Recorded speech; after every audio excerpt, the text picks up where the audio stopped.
All right, we're recording. 10 Karat Conversations. You know the deal. Very special guest today. Catch us on Spotify, YouTube, SoundCloud. Drop a like, drop a subscribe on the channel, man.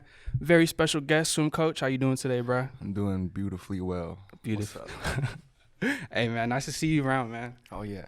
Nice to see you, man. We're in Cerritos. Very special day. Beautiful day out. How was the drive? Man, honestly, it's pretty long. It was like Yeah. 45 minutes, but it wasn't too bad. Yeah. I know we were trying to link up a bit earlier, but shit happens. Yeah, you said take your time, so I took that to heart, bro. No, yeah. Take your time, bro. I was in the car, it was like 12:30, and I was like, dude, I should be there already, but it's 12:30, man. Nah. Like, All good. But yo, we gotta talk about stutter, man. oh, man. Talk about that, bro. It's like how long is that? How old is that song now? It's like 2 years old, almost. What do you want to know about it? How it came about, how it impacted your life. The history of stutter. Yes, All right. please. So, came back from college. I think I was like 22, whatever. And then I was in my attic. I made the song Stutter. And then I showed it to my homies, and they were all like, yo, this one is it. Because I just showed it. I put in the aux, and then like Jose was going like, you know, he wanted to create like fake beef with me. That's how crazy that song was. Oh, wow. At that moment. He was like, you better drop it or I'm gonna release on some like fake beef shit just to like get some promos in. But made that song, and it didn't even really pop off like that when I first dropped it. It was slow, super slow. Almost took like a whole year. I remember like when I hit 100,000 K views on it, like I was like, yes. That was like, oh my God. Yeah. Like my milestone reached, whatever. And then, fuck, I just lost my train of thought. Like 100K on all platforms? Yeah, 100K, and then like some random girl on TikTok, literally, she was just like, I like this audio, so here it is. And then she made the sound for me. And then like one day it was like 600 people made videos. I was like, oh. Damn. And then I looked, like, I was in the studio at the time, checked my phone, like within like an hour, it was like 6,000 people made the video. I was like, damn. And then like when I woke up the next day, it was like already at like 25,000 people. That's I was wild. like, holy shit. And that's when it started really picking up and shit and all that. Mm-hmm. That's one of the first TikTok viral songs I remember. Like, that's when TikTok was like relatively kind of new still, right? Bro, that's when all the TikTok dancers were broke still. Like, now they're all mad rich off the whatever. But yeah. Off stutter, bro. That's wild though. How did it affect you? Like, how did like the way you move and stuff? Man, I don't know. I wish I was like way more prepared for it. Like I had more people behind me while it was going viral. Cause legit, I was just like a kid freshly out of college, bro. Like, imagine like I just got a hit. Like, oh. Yeah. But how has it affected me? I guess it's cool. Like I met a bunch of people off that song, bro. Like, shit like that. But it's been like 3 years, so like I feel like I've squeezed the like full like benefits of stutter already. I mean, you got the video out, right? So that's one check mark. What else? What else happened? I also got a record label deal off that song. Oh, really? Yeah. What label? By Columbia. Yeah. I didn't know that. What kind of deal was that? Because you're still independent technically, or what? Yeah. I'm like independent, but like for sure, it was like Columbia. They offered me like a 360 deal, and then it was like they were offering me like some amount of money, and I was like, it's my first song and it's doing so well. How could I just give my baby up to you like that? So I couldn't. I just said no, and like there was for sure so many times where I'm like, man, I wonder like how my life would have changed if I just like said yes in that. But then like there's a bunch of artists I could give you an example, like AMBJ, you know him, like uno, dos, tres, Oh, yeah. cuatro, whatever. Like he was on like the same like contract, I guess. Like it kind of felt that way, where like he got signed by Columbia and then he was starting to do that shit, but like I'm only assuming he probably doesn't own any of that shit now. Yeah, that 360 deals are fucked up. I don't know too much about them. I just know they're not the way to go. So not only were they're saying, okay, they were saying they were gonna give me like this much money, and then they were gonna take 83% of my music, and I get to only keep like 17. Mm-hmm. Yeah, 17% of my royalties. So like all the revenue that came in. Yeah, but I already made that all just by waiting and collecting my shit. You know what I'm saying? So like, and then like that happened, and then they're like, on top of that, we're gonna take away your ancillary rights, which are anything you make outside of music. Let's say you want to do merch and stuff like that. You make $100, they're gonna take off 15 because they're pretty much assuming like, yo, we made you into this, which gives you the power to do that. So like, we're gonna take our benefits. And it was just like too hectic for me at that time. I was like, bro, I only have one song out, and you guys are trying to take it all like this, bro. Like, that's how they do, man. That's how they make their money. They like scope. I was gonna ask, how do they find you? Yeah, TikTok. Really? Yeah, they found me too. Wait. The A&Rs. Yeah, they just it was for sure like the A&Rs, the buzzing and shit. It's crazy because they sent 2 Koreans, bro.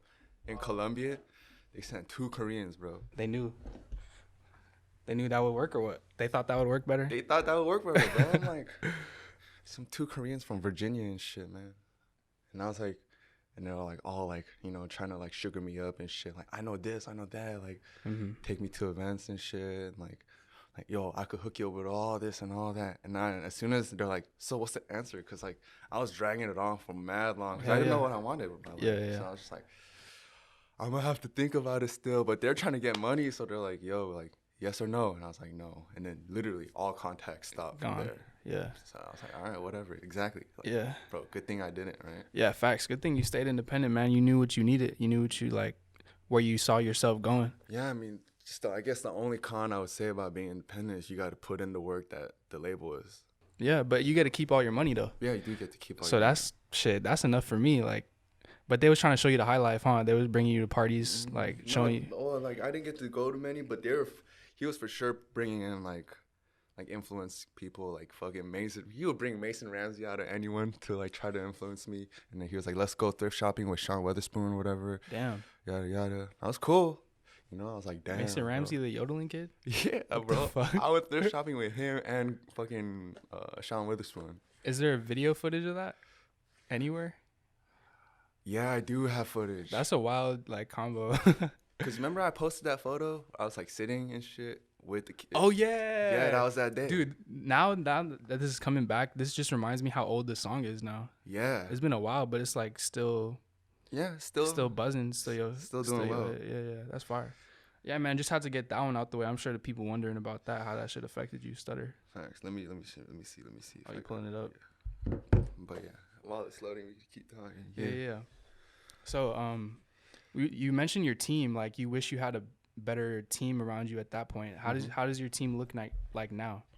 Like when it comes to videos, your art, and your support and stuff. Oh man, let me tell you. So, after Stutter, things go super well. I end up on tour, right?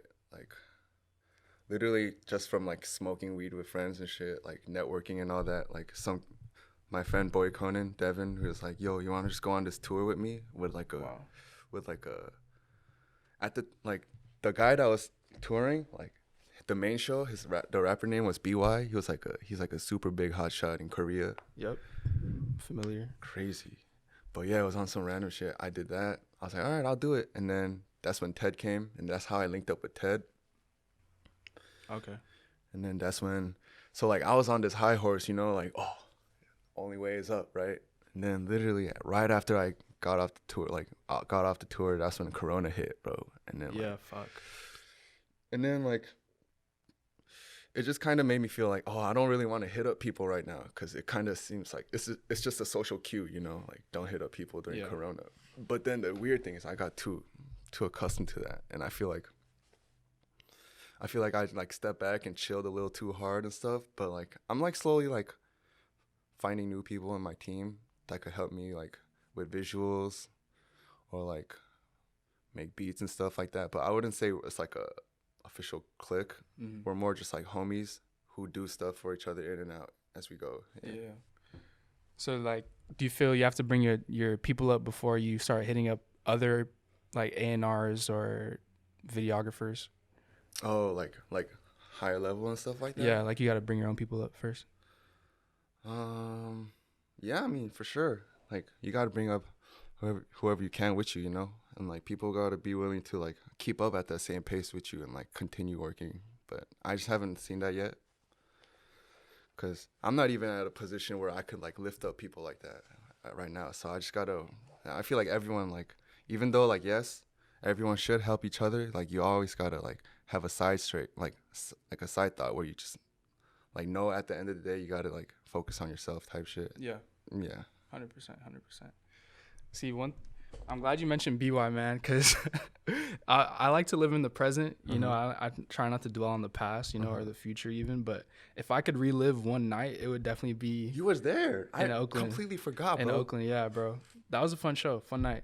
Bro, I do remember, like, when you were like, bro, when you were rapping Wonder Why, like that verse, that, when you said that to me, that stuck out to me, bro. I still remember you telling me that, bro. Yeah, bro, the crowd was, like, there for BY, you know? But, like, I felt the energy that you set the tone with, bro. And it was, like, I felt like I was the only one in the crowd, like, really fucking with you heavy, like, compared to the other, like, people that were there for the headliner and shit. Bro.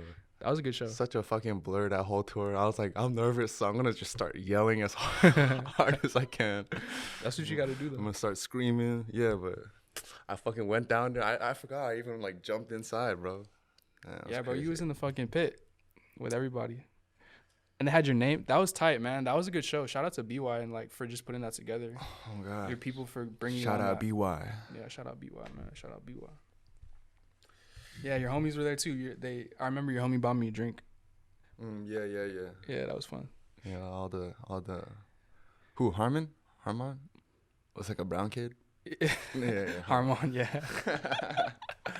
Hey, shout out Harmon too, bro. I love you, bro. Yeah, man. He's a cool dude, man. Shout out to him, bro, for sure. Ted Park was there too. Yeah. Good times. Like you said, you're on stage screaming. Do you think most rappers are more introverted until they get on stage? I think I am, but like I don't think like I think I am because I'm not really a talker unless like people, I guess like they conversate with me and I'll like, you know, I'll go back and forth with them, but like I don't really like search for conversation. So I would consider myself more like an introvert. And then like it just flips personality, you know. You're just like putting that suit on. But then there's some other rappers who are like same on and off the stage, you know. Yeah. Like they're just like just as crazy on stage. Like yeah, so Yeah. I mean it depends. But for me, like I get like on stage, like I used to get like nervous and shit. Like, oh fuck, like what if I like my voice shivers or what if like I forget a lyric or something. But like once you scream, bro, and then like they scream in return, bro, you could fuck up however many times you want, bro. Yeah. Because as if you scream and they scream with you, bro, you're clicked in. You're clicked in with the crowd. So like that's how I see it. How does that? What's like the switch that goes off in your head, or did you just have to get used to it?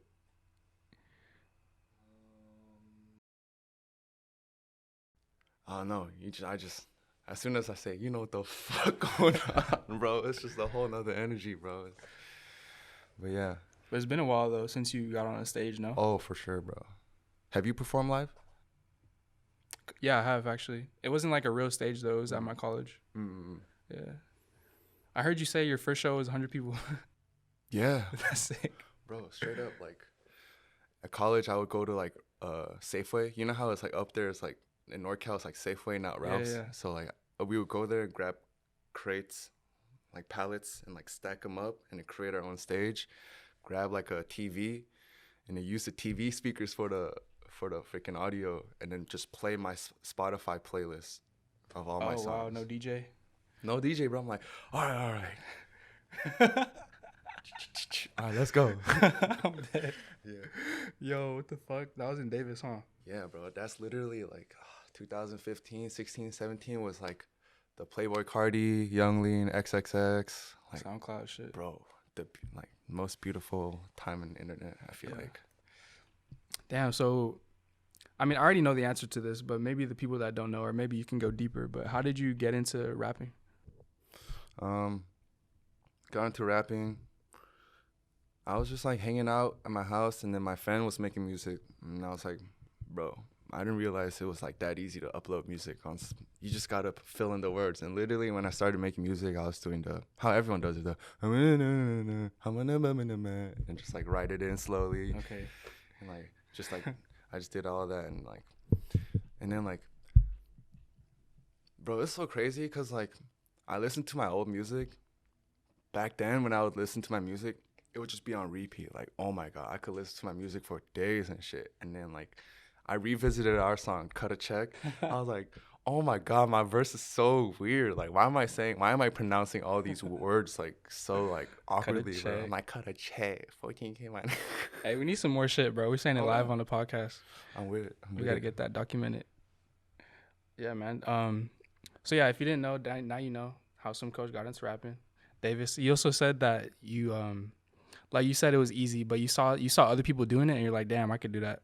Yeah, and also there's this kid named Axel, Buddy Axel. He was like, at that time he was like 15, and I was probably like just a freshman in college. College, okay.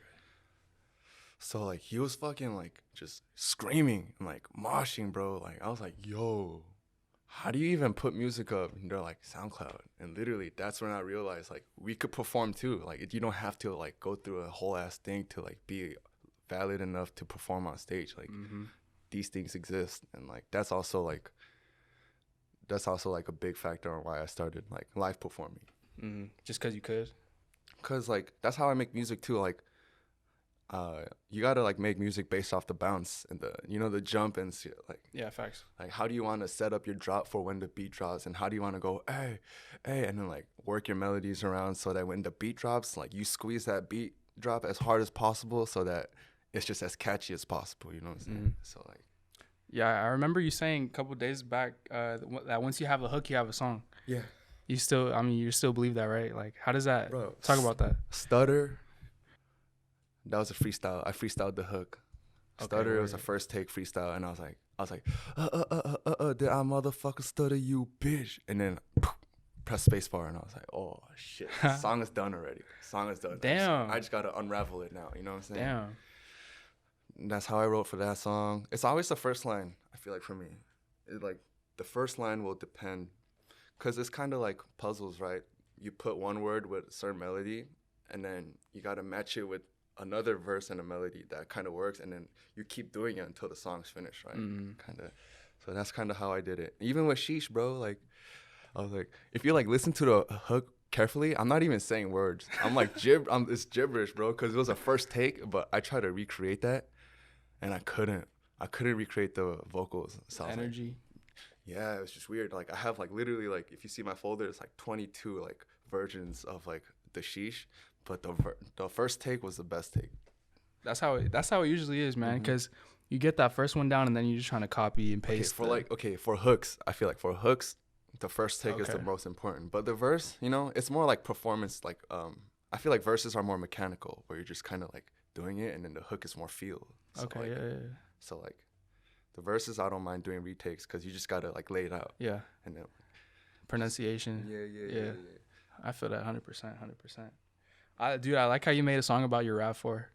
Oh yeah. Like that just goes to show like, and also you explained in your last interview how you made Probably, right? How you said you want In and Out, and you said Probably. And let's just make a song about Probably. So like those two songs just come to mind when I think of just how your creative process works, and I just think that's super cool. Like how you get a song out there just based on what's in front of you. I mean, like, yeah, bro. Like for artists like me, especially, like, I'm not really involved in all that, like what hip hop is like represents sometimes, like with the gang shit and shit. Like, so like, I just gotta like, it's literally internet music, bro. Like, I'm just like making tunes out of what I see in front of me. So yeah.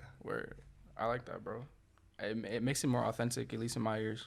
Yeah, thanks for saying that. Cause like, bro, sometimes I'll be like, I have nothing to rap about. Like all I want to rap about is like, what they rap about, cause it sounds good and shit. But like. You just gotta like, I just it's hard sometimes. So when you make music, you keep the performance aspect in mind?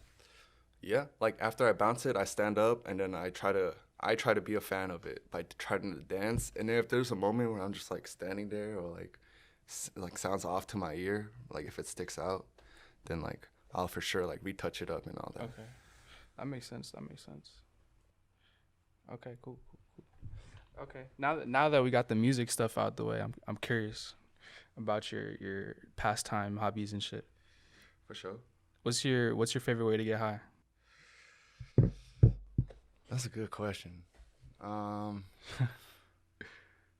Shit. Well, it depends on the setting, right? If I'm home, if I'm with the homies or whatever. But I guess if I had to take everything out, I would probably just smoke joints or like backwoods. Joints or backwoods. For sure. I'm surprised you didn't whip out the volcano. Dude, the volcano is cool only for when I'm at home. Chilling. I've never hit one of those, bro. Like, what's it really like? It's a clean smoke, isn't it? Yeah, it's cool. It's just like vaporizer, man. Like, it's supposed to make you feel like think cleaner. It doesn't get you like as like dazed as like regular combustion, but it's cool. It's cool. It's cool. You were born in LA? Born in LA. Okay, weird. I'm asking that because of the 2-year mandatory military service in Korea. Oh, miss me with that shit, bro. I don't gotta do that shit. Do you know anybody? Do you know anybody who got hit with that? Not my LA friends, but I know like there was a thing where like my mom told me like, yo, I need to look for your documents because if you go back to Korea, they might not let you back in, type shit. And I was like, what? Because I was trying to like vacation out in Korea. They were saying they would draft me if I fucking went to Korea. But like, you think I would let him, bro? Like, oh yeah, for sure. I'll just participate in your fucking army for free, bro. Hell no. What can you do in that situation if they're really trying to draft your ass? Shit. I know. Like, what could I do? Like, I'll probably just say no till I die, unless they'll probably put me in prison. Yeah. Type shit for not volunteering on some whack shit. That is whack. That is very whack. Damn. Have you been to Korea then? Yeah.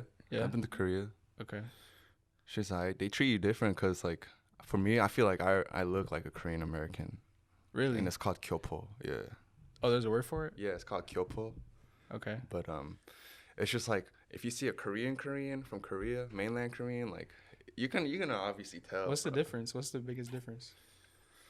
I feel like the skin tone for sure. Like I feel like Korean Americans are just naturally darker because they be spending time more outside.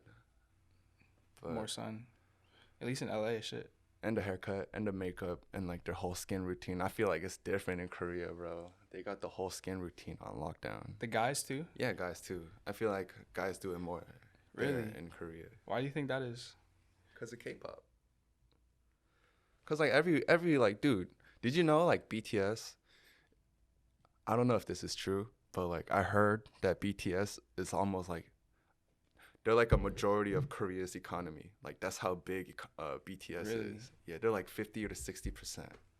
Like that one band? Yeah, that one band and like how much revenue they're bringing in for Korea is like 50%. Where did you hear that? All right, it was a word of mouth. That sounds crazy. Bro, I believe it, bro. Like you don't know how crazy these like I feel like the fans for K-pop are like so much way more like intense than like American fans. Like any American genre? Or just in general, like Korean fans are just way more diehard? Yeah, I feel like they're more diehard. Cause like, yo, like, I mean like, I'm not sure. Cause like, if I were to stereotypically think of a K-pop fan or stan, like, I'm assuming they got banners, pictures of like hella artists and shit like that. And like all the props and shit. But I feel like a fan of like a rapper, they're just like, oh yeah, I fuck with him. And they'll keep it at that at most. Yeah. I feel that actually. They might not have the banner. Nowadays also with the internet and just the fact that there's so many artists, it's kind of hard to like go hard for one, just because there's so many. But BTS seems to be the biggest thing out there. So it's kind of like just falls in the Korean fans' lap. Like, oh, you don't fuck with BTS? Like, are you Korean? Like, who are you, bro? Man, I'm literally the worst person to talk. I'm so out of touch for like Korea culture, like whatever. But yeah. For you, how's it? What's it like in K-Town? You like it over there? Yeah, but I'm trying to move. I'm trying to go out. Maybe like outside of LA, kind of like in Pasadena or whatever. I don't know. Okay, yeah. Go up north a little bit. So like, let me ask you a question. Okay. Switch it up for the people. Yeah. So like, what's your relationship with like Jose, Calvin? Like, how'd you come across them? Is it strictly like, is it from like neighborhoods and shit like that? Neighborhood friends? Yeah, just Cerritos shit. like music. They were the only people really making music like my grade. And everyone, or not everyone I knew, but most of the people I knew them. Just that I was the only one that went to Whitney High School out of like that group, kids gang or whatever. They all went to Gar Cerritos, and then everyone at Gar Cerritos knew them for making music. And Whitney, I was like the only kid making music. Oh. Yeah. So, and we're like the same age. I fuck with them as people, so it kind of just meshed like that, really. Damn. Yeah. And now you're part of it too. I'm curious about that. Like, was it just Twitter? Bro, straight up, like, you know Oliver Slug, right? Yeah. Yeah, it's like, I think at that time he was like 12 years old, bro. He's hella young. Yeah, I think he was like 13, 12, and I was like 19. Damn, that motherfucker 7 years younger than me? That's insane. But yeah. Yeah. He was like, yo, your shit's sick. And then he's like, let me put you on this group channel. No, he said, yo, your shit's sick. And then Daniel Shibs, he hit me up, and then he put me in the Buddha main chat. Okay. That's how it all happened, bro. Yeah, word. Bro, that we could go into a whole rabbit hole on that. I don't think today's the day for that, because I feel like we've talked about that. I mean, that's like our roots almost. So you know what you gotta do? You gotta like bring like 3 chairs and then have like a multiple homie podcast. Yep. That'd be sick, bro. We need Jose and Calvin for sure. They really set the blueprint for at least for me. Yeah. Especially Calvin. Like, he gave me my interface, my first interface. I just bought a new one like last week. I've been using the one Calvin gave me for like 2-3 years. Damn. Yeah, bro. Yeah, bro. Like, literally, they're like, I mean, the kids gang, they're like the reason why I just like always, they're like the only like reason why I would like continue to do music. Like, if I make a song, like, I bounce it and I show it to them and shit like that. They're like the people I could share that interest with. Yeah, same. Cause me and them didn't really hang out like that, but unless it was on music shit. I mean, we used to skate. Like, Jose and I used to skate with Gabe a couple times here and there, but otherwise, like, we were just on different shit. I feel like, besides music, you know, that music is really what brought us all together, and that's the cool part about it. Cause we can still make music today, like that. It never died. You feel me? Yeah, I feel that. Yeah, man. That's how I feel about music. Like, I say, like, a lot of people, like the industry people, like they treat music as like fireworks, you know, like they prep it up and then boom, it blasts off, and then they try to get like scrape as many like streams as they can in the beginning, and then like it'll go shh, right? Okay. But like for me, it was different. Like for Stutter, because I dropped it and went like that, you know, like kind of like so tying that back into my like original ideas forever, like. I don't really see like a rush, bro. It's like you live, and then you describe what you see, and then you just create. And like I feel like that's how it should be, without the pressure of like being so competitive about like who got who and stuff like that. Yeah. That's the bad part about the industry, man. Like the competitiveness and the egos and the labels trying to push, and I think it's money, really. Like it's the money aspect and like the fame that really gets to people's head and starts watering or diluting the music, and it's not even about the music anymore. You know, it's just like, who are you as a person? How big can you get? Type thing. So yeah, that's a good analogy, bro. Said fireworks.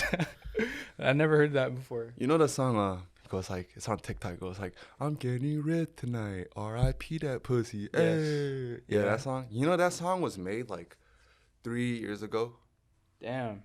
3 years ago, something like that. Like I looked at his Instagram, and like he was performing that song with Doja like 3 years, like long ass time ago. And, like, Wait, that's a Doja Cat song? I think it's a Doja feature. I feel like they were homies before she got mega big, and then that song popped off. Oh wow. So she like, or I know she had Moo. Yeah. Too. I feel like it was before Moo. Really? Yeah. Or like on some homie shit. But like it was like mad long ago, I feel like, because like they were performing it and the song was already out. But if you look at his Instagram, it's literally like just all TikToks of other people. Oh, really? Of just doing that song. Now, like so, now? Like, yeah. So like that, and even like Lizzo, like, you know, they'd be like making hits that like kind of hit later, you know what I'm saying? So like, I just like, that's like a main reason why I just continue to make music. Cause who knows, bro? Yeah. A good song could be like a house. That's what my friend told me. A house? Yeah. Like it always appreciates in value. No, like you'll just be collecting, you know, collecting Oh, money for word, that word, stream. word. Like you're gathering revenue and shit. Like, and let's say you have like a second source of income, let's say you're working and you're making music at the same time, bro, and like that doesn't really get too important for you. Like let's say like you're making your main money, your big money off your work, and then like your music is coming. Like you're not gonna check the website to see how much you've gathered, right? But let's say like 3, 4, 5 years later, like you're like, oh, I forgot I had this. Boom, you're gonna have a check waiting for you. You know what I'm saying? Like, Yeah. So like that's how I see it, bro. Like you just cook, because these are these songs that you make are like lottery tickets / like houses, potential houses. You know what I'm saying? And if it doesn't, then whatever, bro. Like that shouldn't be the main goal, but like it's a fire incentive for people to continue making good shit too. I hope you hear that and make good music, because you can't just have a shitty house. Like you can't just have a shitty music, get a shitty house, bro. Yeah, you can't just just a trailer. Get yourself a trailer, man. Just keep it pushing, bro. Please, like you can't just create thousands of sheds and shacks and expect to be rich off that. Like that's true. You have to put your craft into it, bro. You got to put your mind to it for real, and like dedicate your time and shit, because like you're saying, you need a real job too at the same because if you're doing it like that, you do definitely need a real job. Because another track that people take though is like they don't want a real job, so they go strictly in the music, and they still put their heart into it. But with that process, like you either get it or you don't, and it's harder to blow just off music if you don't have a income beside it. Yeah, facts. I mean, like, yeah, you'll probably pop off for that song. You'll probably get decent views, like, like 20K, 30K. But like after that, what's next? Like you've invested so heavily into one song. What's next? You know what I'm saying? So like, how I do it. This is like my routine for whenever I make a song. I go on YouTube, type beats. I'll go for the producers who are like not that big. Like they gotta have under 10K subscribers and shit like that. And then I'll hit them up. I'll go on their profile, their YouTube page. I'll play all, and I'll scope through the whole beats, and like whatever one I like, I'll buy it, buy the exclusive. And you gotta keep in mind, like these, like the lower YouTube beats producers, they don't charge much for exclusives. So for an exclusive, it means you own literally 100% of that shit. So like, I'll just pay him like some change, and then I own the beat now, and then everything I make from that is all coming to me type shit instead of like. So that's how I've been like working around it. Thankfully, Stutter was like that too, Yeah. $100, huh? Yeah. Yeah. That's a great fucking deal to go that viral. But also, I was gonna say two things. One thing, producers sell exclusives and still keep the beat up on their page. Yeah, some do. I tell them to take it down though. Do they? Yeah. Okay. But then the thing is, when you buy that beat and you put it on the website or whatever, you have a ISRC code, and like with that, you pretty much have the power to be like, hey, you're using my beat, take it down. Okay. So you have the power because you pay for it, and like you have a written receipt that is literally yours. Okay, where. Okay, yeah, that was one thing, that producers still keep their beat up. And secondly, I wanted to mention that people buy leases and they don't necessarily hit up the producer, so the producer might not know that their song is being used. And then they get the revenue on that, and then they don't tap in with the producer never knows, and they still collect their money. So it's kind of like they got like they're still getting 100% of the revenues until they find out. Yeah. And the bigger it gets, obviously, the more likely they are to find out. Yeah. So, I'm sure that's just happening everywhere. Yeah, every day, man. Ripping beats from YouTube, like every day. Like not even without the lease, you just rip it off YouTube. That's how I started. Yeah, that's how we all started, man. Yeah. That's what the basis of SoundCloud, just stealing beats, honestly. As fucked up as that is, that's really what it is. For real, bro. But yo, what are some of your goals though for this music shit? Man, I want to fucking drop an album, bro. I need to drop a body of work for sure to like give people. Just been lazy, bro. Honestly, I like music is it's a very like a snowball type sport where like for me, like I noticed I was rapping my best when I was just spending time in the studio, just like working, and like when you get into that zone, like you almost black out kind of, and not just for the moment. I'm talking about that whole like block of time. Like you black out for that whole section of months, bro, where you're just like tapped in. So like that's like how I created all the like What a Waste, That Girl, Stutter, Luscious. Like those are all like, in my opinion, like solid songs. Yeah, dude, Luscious up there, bro. That's one of my favorite songs for sure. Yeah, so like But like now that I took a big ass rest and then when I try to tap back in, bro, I feel like a rookie again, bro. So like my goal is to just like, I guess like just like find that and then like add some more on top of what I found. Like go back and like get that motivation and just create a body of work that's, you know, that hopefully works. Yeah. Damn, bro. So it sounds like you need to get blacked out again, pretty much. Like you need to hop back in that zone. How does that? Do you think it's harder now because you've seen like success, and like back then you were still grinding for that success? Okay, it's not harder, but like now I know what it tastes like and stuff like that. Back then I was just blindly like, to the moon, we're gonna dig till we hit it, you know? And like I hit my first pot and now I'm like, okay, again.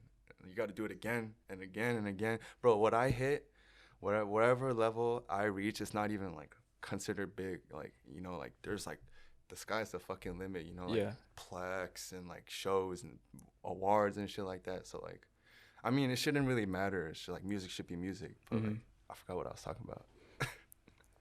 What were you talking about? You're talking. I don't know. Just how big you want to get, goals. Oh yeah. I mean like, yeah. I mean like, oh yeah. Let me restart this. Go ahead, do your thing. I guess like a goal, I would want, like it's more visuals too on top of my I need more visuals and I need more like professional grade visuals where I need to like where it actually feels like movies, you know. So that's the most realistic step. I'll probably focus on you know, slowly develop an album and then have like really good visuals, cause like the past few visuals, they're fire. They're good videos, but it's mainly just guerrilla type shooting where like, hey, grab the homies, yada, quick, you know. Yeah. But I need to actually like think, storyboard. So yeah, that's the goal. I feel you. I just need to.